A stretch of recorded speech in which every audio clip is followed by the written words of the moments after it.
In 1244, in a small city in what is now Turkey, a 40-year-old theologian met a wandering dervish named Shams of Tabriz. What happened between those two men, a scholar and a mystic, a teacher and a seeker, produced the greatest mystical poetry in human history. 800 years later, Rumi is the best-selling poet in the United States. Jalal ad-Din Muhammad Rumi was born in 1207 in Waksh, in what is now Tajikistan. His family fled the advance of the Mongol Empire when he was a child, eventually settling in Konya, in Anatolia, a city they would make their permanent home. His father, Baha'u'ddin Walad, was a theologian, mystic and teacher. He brought with him one of the great libraries of his time. Rumi grew up surrounded by poetry, theology, law and philosophy. He mastered them all. By the time he was in his 30s, he was a respected Islamic scholar, a professor, a jurist. He had thousands of students. He had written nothing of consequence. Then he met Shams. Shams of Tabriz was in his 60s, a wandering mystic who travelled from city to city, searching for someone capable of bearing the full weight of divine love. He had prayed for such a person his entire life. He had never found one. He arrived in Konya in 1244 and found Rumi almost immediately.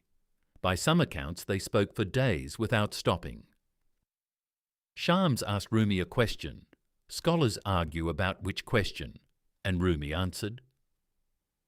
Shams heard in that answer what he had been searching for his entire life.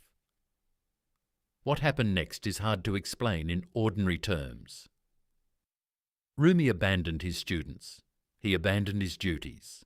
He spent months with Shams in spiritual conversation and contemplation that his students described as a kind of madness. His disciples grew jealous. They drove Shams out of Konya. Rumi was devastated. When Shams returned, his disciples killed him. The loss broke Rumi open. Out of that breaking poured the most extraordinary outpouring of poetry the world had ever seen. In the next 30 years, Rumi produced the Masnavi, 6 volumes, approximately 55,000 verses, one of the longest poems in any language, considered by many to be the greatest work of Persian literature. He also produced the Divan-e-Sham-e Tabrizi, a collection of 40,000 verses written in the name of his lost friend, and hundreds of shorter works, rubaiyat, quatrains that burned with a fire no ordinary grief could produce. He didn't write much of it. He dictated while dancing, while walking, while in trance. His scribe Husam followed him everywhere. The poetry that emerged was unlike anything in the theological tradition. It didn't explain God. It reached for God, with longing, with anguish, with joy so intense it looked from the outside like grief. Out beyond ideas of wrongdoing and right-doing, there is a field. I'll meet you there. This is Rumi's most famous line in the West. What it describes is not a place without ethics. It is a place where our categories dissolve, where the labels we use to separate us from each other become meaningless in the presence of something larger.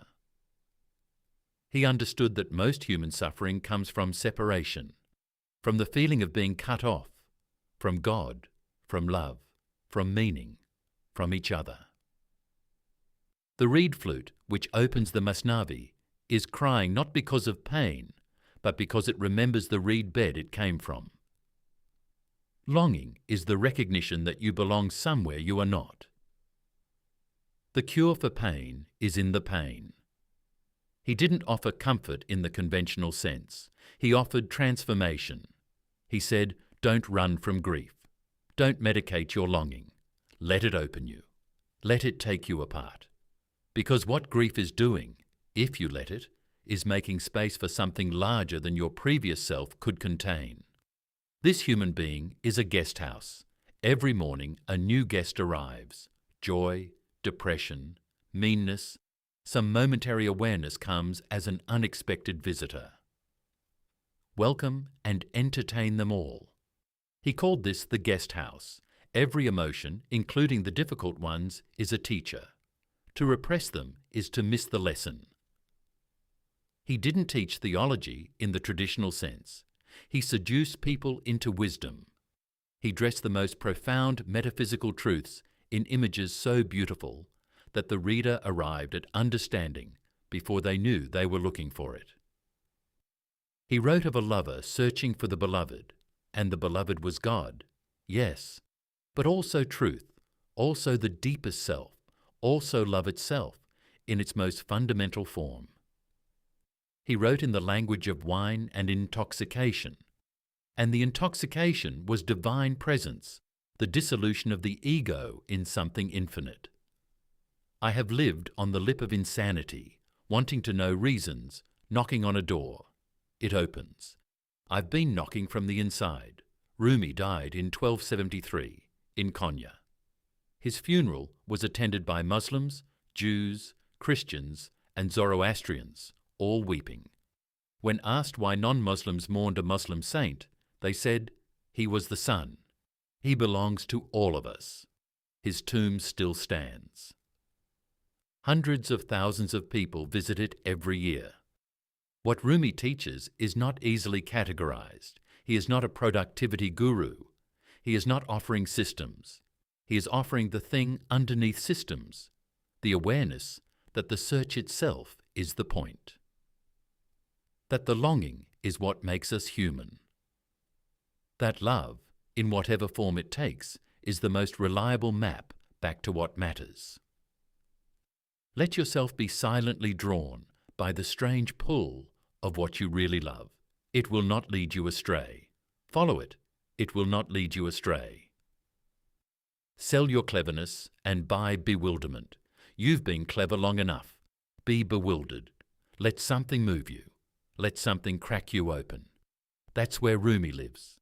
And if you're lucky, that's where you'll find what you came here looking for.